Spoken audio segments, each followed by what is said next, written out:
ਦੇਖੋ ਜੀ migratory B keeping ਪੈਸੇ ਦੇ ਵਿੱਚ ਜੋ ਆਪਾਂ ਪਿਛਲੀ ਵੀਡੀਓ ਦੇ ਵਿੱਚ ਆਪਾਂ ਬਲੈਂਕ ਸੋਲਵ ਆਊਟ ਕੀਤੀਆਂ ਨੇ, ਜੋ ਸਮਰੀ ਬਲੈਂਕਸ ਨੇ। ਨੈਕਸਟ ਆਪਣੇ ਕੋਲ ਇਹਨਾਂ ਨੇ ਦਿੱਤੀ ਹੋਈ ਹੈਗੀ ਡਾਇਗਰਾਮ ਦੇ ਵਿੱਚ 4 ਕੁਐਸਚਨਸ ਨੇ ਜੀ। ਇੱਕ ਪੂਰੀ ਬੀ ਹਾਈਵ ਨੂੰ ਡਿਸਕ੍ਰਾਈਬ ਕੀਤਾ ਹੋਇਆਗਾ ਤੇ ਉਹਨਾਂ ਦੀਆਂ ਇੰਸਟਰਕਸ਼ਨਸ ਨੇ 1 ਔਰ 2 ਵਰਡਸ, ਮਤਲਬ ਜਾਂ ਤਾਂ 1 ਵਰਡ ਆਨਸਰ ਹੋਊਗਾ ਜਾਂ ਜ਼ਿਆਦਾ ਤੋਂ ਜ਼ਿਆਦਾ 2 ਵਰਡਸ ਆਨਸਰ। ਹੁਣ ਇਹ 'ਚ ਦੇਖੋ ਇਹਨਾਂ ਨੇ ਅਲੱਗ-ਅਲੱਗ ਟਾਈਪ ਇਹਨਾਂ ਨੂੰ ਅਲੱਗ-ਅਲੱਗ ਡਿਸਕ੍ਰਾਈਬ ਕੀਤਾ ਹੋਇਆ ਐਰੋਜ਼ ਨਾਲ ਵੀ ਆਪਾਂ ਇਹਨਾਂ ਦੇ ਆਨਸਰ ਫਾਈਂਡ ਆਊਟ ਕਰਨੇ ਆ। ਇਹ ਕੀ ਹੈ ਜੀ, ਇੱਕ ਬੀ ਹਾਈਵ ਮੈਂਸ਼ਨ ਕੀਤੀ ਹੋਈ ਆ। ਆਪਾਂ ਪੈਸੇ 'ਚ ਜਾਵਾਂਗੇ, ਬੀ ਹਾਈਵ ਦੇਖਾਂਗੇ।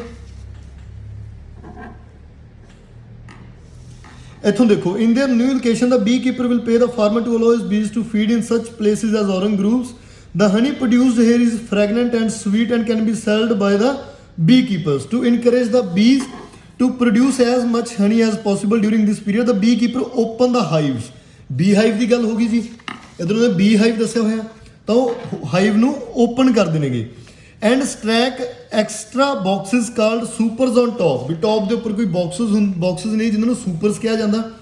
ਨੈਕਸਟ ਦੇਖੋ, these temporary hive extensions contain frames of empty comb। ਹੁਣ ਤਾਂ ਦੇਖੋ ਜੀ frames of empty comb ਦਿੱਤਾ ਹੋਇਆ ਇਹਨਾਂ ਨੇ, ਤਾਂ ਆ ਜਿਹੜੇ ਦਿੱਤੇ ਹੋਣੇ ਆ ਕੌਮ ਪਿਆ ਜੀ ਵਿੱਚ, ਆ ਜਿਹੜਾ ਇਹਨਾਂ ਨੇ ਐਰੋ ਪਾ ਕੇ ਦਿੱਤਾ ਉਹਨਾਂ ਨੂੰ ਕੌਮ ਮੈਂਸ਼ਨ ਕੀਤਾ ਹੋਇਆ। ਫਰੇਮਸ ਆਫ ਐਮਪਟੀ ਕੌਮ, ਆ ਫਰੇਮਸ ਨੇ ਜੀ ਜਿਹਦੇ ਵਿੱਚ ਆ ਕੌਮ ਪਿਆ ਗਾ। ਤਾਂ 21st ਕੁਐਸਚਨ ਇਹਨਾਂ ਨੇ ਆ ਪਲੇਟਸ ਬਾਰੇ ਪੁੱਛਿਆ ਤਾਂ ਇੱਕ ਆਨਸਰ ਕੀ ਆ ਗਿਆ, ਫਰੇਮਸ। 20 ਕੀ ਸੀਗਾ, ਉਹਨਾਂ ਨੇ ਕਿਹਾ ਫਰੇਮਸ ਆਫ ਐਮਪਟੀ ਕੌਮਸ। ਆ ਬਾਕਸ ਇੱਧਰ ਦਿੱਤਾ ਹੋਇਆ ਜੀ, ਜਿਹੜਾ ਆਪਾਂ ਨੂੰ ਛੱਤਾ ਬਣਾ ਕੇ ਦਿਖਾਇਆ ਉਹਦਾ ਆਨਸਰ ਕੀ ਆ ਗਿਆ, ਕੌਮਸ। ਹੁਣ ਨੈਕਸਟ ਇਹਨਾਂ ਨੇ ਕੀ ਪੁੱਛਿਆ ਜੀ, ਜੋ ਦੋਨੋਂ ਬਾਕਸ ਦੇ ਨੀਚੇ ਇੱਕ ਪਲੇਟ ਪਾਈ ਹੋਈ ਹੈਗੀ, ਜੋ ਇੱਕ ਛੋਟੀ ਪਲੇਟ ਟਾਈਪ ਦਿੱਤੀ ਆ, ਉਹਦਾ ਆਪਾਂ ਨੂੰ ਪੁੱਛਿਆ। ਨੈਕਸਟ ਦੇਖੋ, ਇਨ the brood chamber below the meaning ਕੀ ਹੁੰਦਾ ਜੀ, ਬਿਲਕੁਲ ਨੀਚੇ। ਇਹਨਾਂ ਨੇ ਕਿਹਾ ਬਰੂਡ ਚੈਂਬਰ ਬਿਲੋ, ਬਿਲਕੁਲ ਨੀਚੇ ਕੀ ਹੈ ਜੀ, ਆਹ ਬਾਕਸ ਹੈਗਾ। ਉਹਨਾਂ ਨੇ 23 ਕੁਐਸਚਨ ਦਿੱਤਾ ਵੀ ਆਹ ਬਾਕਸ ਦੱਸੋ ਕੀ ਆ, ਤਾਂ ਇਹ ਕੀ ਆ ਜਾਊਗਾ, ਬਰੂਡ ਚੈਂਬਰ। ਨੈਕਸਟ ਅੱਗੇ ਚਲੋ, to prevent the queen from crawling up to the top, ਵੀ ਜਿਹੜੀ ਉਹਨਾਂ ਦੀ ਕੋਈ ਮਧੂ ਮੱਖੀ ਕੁਈਨ ਹੈਗੀ ਉਹਨੂੰ ਕ੍ਰੋਲਿੰਗ ਵੀ ਉੱਪਰ ਆਉਣ ਤੋਂ ਰੋਕਣ ਦੇ ਲਈ ਉਹਨਾਂ ਨੇ ਕੀ ਕੀਤਾ, to prevent the queen from crawling up to the top and laying eggs, a screen can be inserted between the brood chamber and the supers ਕਿਹੜੇ ਸੀਗੇ ਜੀ, ਜਿਹੜਾ ਉੱਪਰ ਵਾਲਾ ਬਾਕਸ ਸੀਗਾ brood chamber ਕੀ ਸੀਗਾ, ਜੋ ਆ ਨੀਚੇ ਦਿੱਤਾ ਹੋਇਆ ਹੈਗਾ। ਉਹਨਾਂ ਨੇ ਉਹਦੇ ਵਿੱਚ ਕੀ ਐਡ ਕੀਤਾ, a screen can be inserted between the brood chamber and the supers। ਤਾਂ ਜੋ ਆਪਾਂ ਨੂੰ 22nd ਕੁਐਸਚਨ ਹੈ ਜੀ, ਜੋ ਆ ਪਲੇਟ ਬਾਰੇ ਪੁੱਛਿਆ ਹੋਇਆ, ਤਾਂ ਇਹ ਕੀ ਆ ਗਿਆ, ਸਕਰੀਨ।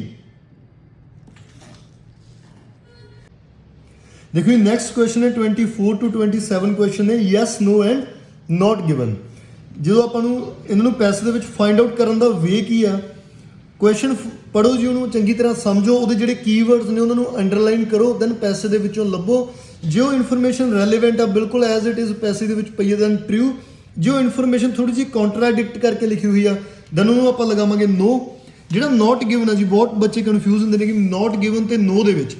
ਨੋਟ ਗਿਵਨ ਕੁਐਸਚਨ ਉਹ ਹੁੰਦਾ ਜਿਹਦਾ 50% ਪਾਰਟ ਜਿਹਦੀ ਗੱਲ ਨਾ ਹੋਈ ਹੋਵੇ ਕੁਐਸਚਨ ਦੇ ਵਿੱਚ, ਵੀ ਕੋਈ ਕੁਐਸਚਨ ਦਿੱਤਾ ਹੋਇਆ ਬਟ ਉਹਦਾ ਕੋਈ ਹਾਫ ਪਾਰਟ ਆ ਕੁਐਸਚਨ ਦਾ, ਜਾਂ ਸਟਾਰਟਿੰਗ ਪਾਰਟ ਜਾਂ ਐਂਡਿੰਗ ਪਾਰਟ ਜਿਹਦੀ ਪੈਸੇ ਦੇ ਵਿੱਚ ਕੋਈ ਵੀ ਮੈਂਸ਼ਨ ਨਹੀਂ ਹੋਈ। ਸੋ ਫਸਟ ਕੁਐਸਚਨ ਦੇਖਦੇ ਆਪਾਂ, ਦਾ ਇਜਿਪਟੀਅਨਸ ਕੀਪ ਬੀਜ਼ on the banks of the Nile. ਜਿਹੜੇ ਇਜਿਪਟ ਦੇ ਲੋਕ ਸੀਗੇ ਜੀ, ਉਹ ਜਿਹੜੀਆਂ ਬੀਜ਼ ਸੀ, ਮਧੂ ਮੱਖੀਆਂ ਸੀ, ਉਹਨਾਂ ਨੂੰ ਨਹਿਰ ਦੇ ਨਦੀ ਦੇ ਕਿਨਾਰਿਆਂ ਤੇ ਰੱਖਦੇ ਸੀਗੇ, on the banks of the Nile. Egyptian ਲੋਕ ਜਿਹੜੀਆਂ ਮਧੂ ਮੱਖੀਆਂ ਸੀ ਉਹਨਾਂ ਨੂੰ ਨਹਿਰ ਦੇ ਨਦੀ ਦੇ ਕਿਨਾਰਿਆਂ ਤੇ ਰੱਖਦੇ ਸੀਗੇ। ਨੈਕਸਟ ਕੁਐਸਚਨ ਕੀ ਹੈ, first attempt at migratory B keeping in America ਵਰ ਅਨਸਕਸੈਸਫੁਲ। ਵੀ ਜਿਹੜਾ ਫਸਟ ਅਟੈਂਪਟ ਕੀਤੀ ਸੀਗੀ ਜੀ ਅਮਰੀਕਾ ਵਾਲਿਆਂ ਨੇ ਮਾਈਗ੍ਰੇਟਰੀ ਬੀ ਕੀਪਿੰਗ ਦੀ, ਬੀਜ਼ ਰੱਖ ਕੇ ਉਹਨਾਂ ਨੂੰ ਪਾਲ ਕੇ ਉਹਨਾਂ ਦਾ ਜੋ ਸਭ ਕੁਝ ਕਲੈਕਟ ਕਰਕੇ, ਹਨੀ ਕਲੈਕਟ ਕਰਕੇ ਉਹਨਾਂ ਨੂੰ ਮਾਈਗ੍ਰੇਟ ਕਰਨ ਦੀ ਜਿਹੜੀ ਅਮਰੀਕਾ ਦੇ ਵਿੱਚ ਫਸਟ ਅਟੈਂਪਟ ਸੀਗੀ ਉਹ ਅਨਸਕਸੈਸਫੁਲ ਸੀਗੀ, ਵੀ ਉਹ ਕਾਮਯਾਬ ਨਹੀਂ ਹੋਈ ਸੀ। ਨੈਕਸਟ ਕੁਐਸਚਨ ਦੇਖੋ, bees keep honey for themselves in the bottom of the hive. ਵੀ ਜਿਹੜੀਆਂ ਬੀਜ਼ ਨੇ ਉਹ ਹਨੀ ਨੂੰ ਬਿਲਕੁਲ ਬਾਟਮ ਆਫ ਦਾ ਹਾਈਵ, ਬਿਲਕੁਲ ਜਿਹੜਾ ਉੱਪਰ ਬਾਕਸ ਦਿੱਤਾ ਹੋਇਆ ਬਾਟਮ ਦੇ ਵਿੱਚ ਰੱਖਦੀਆਂ ਨੇ ਆਪਦੇ ਲਈ। 27 ਕੁਐਸਚਨ ਹੈ ਜਿਹਦਾ honey is spun to make it liquid. ਜੋ ਹਨੀ ਹੈ ਜੀ, ਜੋ ਸ਼ਹਿਦ ਆ ਉਹਨੂੰ ਛਾਨਿਆ ਜਾਂਦਾਗਾ ਲਿਕੁਇਡ ਬਣਾਉਣ ਦੇ ਲਈ। ਸੋ ਚਾਰੇ ਕੁਐਸਚਨ ਆਪਾਂ ਰੀਡ ਆਊਟ ਕਰ ਲਏ ਉਹਨਾਂ ਦੇ। ਫਸਟ ਕੁਐਸਚਨ ਹੈ ਜਿਹਦਾ ਇਜਿਪਟੀਅਨ ਕੀ bees on the bank of the Nile. ਇਹਦੇ ਚ ਕੀਵਰਡ ਕੀ ਆ ਗਿਆ ਜੀ, Egyptians, banks of the Nile and bees. Egyptians ਤੋਂ ਲੱਭਾਂਗੇ ਜੀ ਆਪਾਂ, ਇਜਿਪਟੀਅਨਸ ਕਿੱਥੇ ਮਿਲਦਾ ਪੈਸੇ ਦੇ ਵਿੱਚ, ਦੇਖੋ ਸਟਾਰਟਿੰਗ ਦੇ ਵਿੱਚ ਹੀ ਪਿਆ, migratory beekeeping is nothing new. The ancient Egyptians, Egyptian ਦੀ ਗੱਲ ਹੋ ਗਈ ਸੀ। Moved clay hives probably on raft down the Nile to follow the bloom and nectar flow as it moved toward Cairo। ਉਹਨਾਂ ਨੇ ਕਿਹਾ ਵੀ ਉਹਨਾਂ ਨੂੰ ਮੂਵ ਕਰਦੇ ਸੀਗੇ ਕਲੇ ਹਾਈਵਸ ਨੂੰ ਕਰਦੇ ਸੀਗੇ, ਨਾ ਕਿ ਬੀਜ਼ ਨੂੰ। ਉਦੋਂ ਉਹਨਾਂ ਨੇ ਬੀਜ਼ ਕਿਹਾ, ਉਹ ਕਲੇ ਹਾਈਵਸ ਨੂੰ ਮੂਵ ਕਰਦੇ ਸੀਗੇ ਰਾਫਟਸ ਦੇ ਉੱਪਰ, ਜੋ ਉਹਨਾਂ ਦੇ ਪਾਣੀ ਦੇ ਵਾਲੀਆਂ ਬੋਟਸ ਹੁੰਦੀਆਂ ਨੇ ਉਹਨਾਂ ਉੱਪਰ ਮੂਵ ਕਰਦੇ ਸੀ down to the Nile. Question ਕੀ ਸੀਗਾ ਜੀ? ਦਾ ਇਜਿਪਟੀਅਨ ਕੀਪ ਬੀਜ਼, ਵੀ ਉਹ ਬੀਜ਼ ਨੂੰ ਰੱਖਦੇ ਸੀ। ਦੇਖੋ ਹੁਣ ਬੀਜ਼ ਦੀ ਗੱਲ ਨਹੀਂ ਹੋਈ ਨਾ ਬੈਂਕ ਆਫ ਦਾ ਨਾਈਲ ਦੀ ਗੱਲ ਹੋਈ ਵੀ ਕਿਨਾਰਿਆਂ ਤੇ ਰੱਖਦੇ ਸੀ ਉਹਨਾਂ ਨੂੰ। ਉਹਨਾਂ ਨੇ ਜਸਟ ਇਹ ਕਿਹਾ ਵੀ ਉਹ ਮੂਵ ਕਰਦੇ ਸੀ ਕਲੇ ਹਾਈਵਸ ਨੂੰ, ਜਿਹੜੇ ਮਿੱਟੀ ਦੇ ਡੱਬੇ ਬਣੇ ਹੁੰਦੇ ਸੀਗੇ, ਬਾਕਸ ਬਣੇ ਹੁੰਦੇ, ਉਹਨਾਂ ਨੂੰ ਮੂਵ ਕਰਦੇ ਸੀ। ਹੁਣ ਇਹਦੇ ਵਿੱਚ ਕੋਈ ਗੱਲ ਨਹੀਂ ਹੋਈ ਬੀਜ਼ ਨੂੰ ਰੱਖਣ ਦੀ ਉਹਨਾਂ ਦੇ ਕਿਨਾਰਿਆਂ ਤੇ। ਤਾਂ ਫਰਸਟ ਕੁਐਸਚਨ ਕੀ ਆ ਗਿਆ ਜੀ? ਨਾਟ ਗਿਵਨ, ਬਿਕਾਜ਼ ਉਹਦੇ ਹਾਫ ਪਾਰਟ ਦੀ ਗੱਲ ਕੁਐਸਚਨ ਦੇ ਵਿੱਚ ਜਿਹੜੀ ਮੈਂਸ਼ਨ ਕੀਤੀ ਆ ਉਹ ਪੈਸੇ ਦੇ ਵਿੱਚ ਨਹੀਂ ਡਿਸਕ੍ਰਾਈਬ ਕੀਤੀ ਹੋਈ। ਸੈਕੰਡ ਕੁਐਸਚਨ ਦੇਖੋ, first attempt at migratory B keeping in America ਵਰ ਅਨਸਕਸੈਸਫੁਲ। ਵੀ ਮਾਈਗ੍ਰੇਟਰੀ ਬੀ ਕੀਪਿੰਗ ਦੀ ਜੋ ਪਹਿਲੀ ਅਟੈਂਪਟ ਸੀਗੀ ਅਮਰੀਕਾ ਦੇ ਵਿੱਚ ਉਹ ਅਨਸਕਸੈਸਫੁਲ ਸੀਗੀ। ਹੁਣ ਇਹਦੇ ਵਿੱਚ ਕੀ ਵਰਡ ਕੀ ਹੈ ਜੀ? Migratory beekeeping America. ਇਹਦੋਂ ਨੈਕਸਟ ਚਲੋ, in the 1880s north American ਦੀ ਗੱਲ ਆ ਗਈ ਜੀ। Beekeepers experimented with the same idea moving bees on barges along the Mississippi and on waterways in Florida. But ਉਹਨਾਂ ਨੇ ਟਰਾਈ ਕੀਤੀ attempt ਕਰਨ ਦੀ, ਪਰ ਕੀ ਹੋਇਆ? Their lighter wooden hives kept falling into the water. ਜਿਹੜੀਆਂ ਉਹਨਾਂ ਦੀਆਂ ਹਲਕੀਆਂ ਵੁਡਨ ਹਾਈਵ ਸੀਗੀਆਂ ਜੀ, ਲੱਕੜੀ ਦੇ ਉਹਨਾਂ ਦੇ ਜੋ ਬਾਕਸ ਬਣਾਏ ਹੋਏ ਸੀ, ਉਹ ਪਾਣੀ ਦੇ ਵਿੱਚ ਡਿੱਗਦੇ ਸੀਗੇ, ਕੰਟੀਨਿਊ ਪਾਣੀ ਦੇ ਵਿੱਚ ਡਿੱਗਦੇ ਰਹੇ। ਤਾਂ ਇਹਦਾ ਮੀਨਿੰਗ ਕੀ ਹੋ ਗਿਆ ਜੀ? ਤਾਂ ਇੱਕ ਉਹਨਾਂ ਦੀ ਡਰਾਬੈਕ ਸੀਗੀ ਵੀ ਉਹ ਸਕਸੈਸਫੁਲ ਨਹੀਂ ਹੋਇਆ, ਵੀ ਉਹ ਪਾਣੀ ਦੇ ਵਿੱਚ ਡਿੱਗ ਜਾਂਦੇ ਸੀ। ਤਾਂ ਇਹਨਾਂ ਨੇ ਵੀ ਐਜ਼ ਇਟ ਇਜ਼ ਆਪਾਂ ਨੂੰ ਟਰੂ ਇਨਫੋਰਮੇਸ਼ਨ ਦਿੱਤੀ ਹੋਈ ਹੈ। ਤਾਂ first attempt at migratory B keeping in America ਵਰ ਅਨਸਕਸੈਸਫੁਲ। ਤਾਂ ਆਨਸਰ ਕੀ ਆ ਗਿਆ ਜੀ? ਯੈਸ। ਨੈਕਸਟ ਕੁਐਸਚਨ ਕੀ ਹੈ? Bees keep honey for themselves in the bottom of the hive. ਵੀ ਜਿਹੜੀਆਂ ਬੀਜ਼ ਨੇ ਉਹ ਬਿਲਕੁਲ ਨੀਚੇ ਰੱਖਦੀਆਂ ਨੇ ਸ਼ਹਿਦ ਆਪਣੇ ਲਈ ਹਾਈਵ ਦੇ ਬਾਟਮ ਦੇ ਵਿੱਚ, ਬਿਲਕੁਲ ਨੀਚੇ। ਦੇਖੋ ਹਾਈਵ ਦੀ ਗੱਲ ਕਿਹੜੇ ਪੈਸੇ ਚ ਜੀ? ਜਿੱਥੇ ਆਪਾਂ ਡਾਇਗਰਾਮ ਐਕਸਪਲੇਨ ਕੀਤੀ ਸੀਗੀ। ਇਨ the brood chamber below the bees will stash honey. Stash ਦਾ ਮਤਲਬ ਹੁੰਦਾ store honey to eat later. Brood chamber ਦੇ ਵਿੱਚ ਕਰਦੀਆਂ ਨੇ ਜੀ। ਬਰੂਡ ਚੈਂਬਰ ਕੀ ਸੀਗਾ? ਜੋ ਬਿਲਕੁਲ ਨੀਚੇ ਬਾਟਮ ਸੀਗਾ ਜਿਹੜਾ ਹਾਈਵ ਦਾ। ਬਰੂਡ ਚੈਂਬਰ ਕੀ ਸੀਗਾ? ਬਾਟਮ। ਉਹਨਾਂ ਨੇ ਐਜ਼ ਇਟ ਇਜ਼ ਦਿੱਤਾਗਾ, in the brood chamber below the bees will stash honey to eat later. Eat later ਮਤਲਬ ਜੀ ਉਹ ਆਪਦੇ ਵਾਸਤੇ ਰੱਖਦੇ ਸੀਗੇ ਫॉर ਦੈਮਸੈਲਵਸ। ਤਾਂ ਇਹਦਾ ਆਨਸਰ ਕੀ ਆ ਜਾਊਗਾ ਜੀ? As it is yes.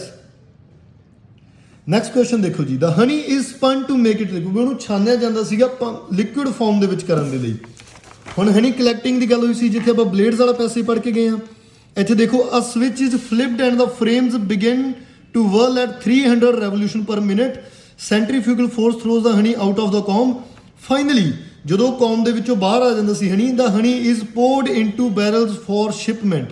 ਉਹਨੂੰ ਡਾਇਰੈਕਟਲੀ ਬੈਰਲਸ ਦੇ ਵਿੱਚ, ਬੋਟਲਸ ਦੇ ਵਿੱਚ ਪਾ ਕੇ ਸ਼ਿਪਮੈਂਟ ਲਈ ਭੇਜ ਦਿੱਤਾ ਜਾਂਦਾ ਸੀਗਾ। ਉਹਨੂੰ ਕੋਈ ਵੀ ਸਪੰਨ ਨਹੀਂ ਕੀਤਾ ਜਾਂਦਾ ਸੀਗਾ। ਤੇ ਇਹਦਾ ਆਨਸਰ ਕੀ ਆ ਗਿਆ ਜੀ? ਨੋ। ਵੀ ਉਹਨੂੰ ਕੋਈ ਵੀ ਛਾਨਿਆ ਨਹੀਂ ਜਾਂਦਾ ਸੀ, ਕੋਈ ਵੀ ਪ੍ਰੋਸੈਸ ਨਹੀਂ ਯੂਜ਼ ਕੀਤੀ ਜਾਂਦੀ ਸੀ ਉਹਨੂੰ ਲਿਕੁਇਡ ਬਣਾਉਣ ਦੇ ਲਈ। ਸੋ ਇਹ 4 ਕੁਐਸਚਨ ਸੀਗੇ। ਇਹਦੇ ਵਿੱਚ ਆਪਾਂ ਕੀਵਰਡ ਫਾਈਂਡ ਕਰੇ, ਕੀਵਰਡ ਨੂੰ ਪੈਸੇ ਦੇ ਵਿੱਚ ਅੰਡਰਲਾਈਨ ਕਰਿਆ, ਤਾਂ ਉਹੀ ਲਾਈਨ ਆਪਾਂ ਸੇਮ ਇੱਧਰ ਮੈਚ ਕਰੀ। ਫਸਟ ਕੁਐਸਚਨ ਦੀ ਜਿਹੜੀ ਹਾਫ ਇਨਫੋਰਮੇਸ਼ਨ ਸੀ ਉਹ ਨਹੀਂ ਸੀ, ਦੈਟਸ ਵਾਈ ਉਹ ਨਾਟ ਗਿਵਨ ਆ ਗਿਆ। ਸੈਕੰਡ ਕੁਐਸਚਨ ਹੈ ਜੋ 25th ਕੁਐਸਚਨ ਹੈ ਇਸ ਪੈਸੇਜ ਦਾ, ਉਹ ਸੇਮ ਟੂ ਸੇਮ ਉਹਨਾਂ ਨੇ ਅਮਰੀਕਾ ਦੀ ਗੱਲ ਹੋਈ ਸੀ, ਉਹਨਾਂ ਨੇ ਨਾਰਥ ਅਮਰੀਕਨ ਦੱਸਤਾ ਵੀ ਉਹਨਾਂ ਨੇ ਸੇਮ ਆਈਡੀਆ ਲੈਤਾ ਸੀਗਾ, ਬਟ ਉਹਨਾਂ ਦੀਆਂ ਜਿਹੜੀਆਂ ਹਾਈਵਸ ਸੀਗੀਆਂ ਉਹ ਪਾਣੀ ਦੇ ਵਿੱਚ ਡਿੱਗਦੀਆਂ ਜਾ ਰਹੀਆਂ ਸੀ, ਤਾਂ ਕਰਕੇ ਉਹ ਸਕਸੈਸਫੁਲ ਨਹੀਂ ਹੋਇਆ। ਤਾਂ ਇਹ ਯੈਸ ਆ ਗਿਆ। Bees keep honey for themselves in the bottom of the hive. ਵੀ ਜਿਹੜੀਆਂ ਬੀਜ਼ ਸੀਗੀਆਂ ਉਹ ਆਪਦੇ ਬਾਟਮ ਦੇ ਹਾਈਵ ਦੇ ਵਿੱਚ ਉਹਨੂੰ ਰੱਖਦੀਆਂ ਸੀਗੀਆਂ ਹਨੀ ਨੂੰ ਆਪਦੇ ਵਾਸਤੇ ਖਾਣ ਦੇ ਲਈ, ਫॉर ਦੈਮਸੈਲਵਸ। ਤਾਂ ਇਹੀ ਆਪਾਂ ਇੱਧਰ ਪੜ੍ਹ ਕੇ ਗਏ ਸੀਗੇ ਜੀ। ਆ in the brood chamber below the we will stash honey to eat later. ਵੀ ਉੱਥੇ ਹਨੀ ਨੂੰ ਸਟੋਰ ਕਰ ਲੈਂਦੇ ਸੀ। Next question the honey spun to make it liquid. ਵੀ ਉਹਨੂੰ ਛਾਨਿਆ ਜਾਂਦਾ ਸੀਗਾ ਲਿਕੁਇਡ ਬਣਾਉਣ ਦੇ ਲਈ। ਬਟ ਇੱਥੇ ਉਹਨਾਂ ਨੇ ਕੀ ਕਿਹਾ ਵੀ ਜਦੋਂ ਹਨੀ ਇਕੱਠਾ ਹੋ ਜਾਂਦਾ ਸੀ ਤਾਂ ਉਹਨੂੰ ਡਾਇਰੈਕਟ ਪੋਰ ਕਰ ਦਿੱਤਾ ਜਾਂਦਾ ਸੀ, ਕੋਈ ਵੀ ਇਹੋ ਜਿਹੀ ਪ੍ਰੋਸੈਸ ਨਹੀਂ ਹੁੰਦੀ ਸੀ। That's why no.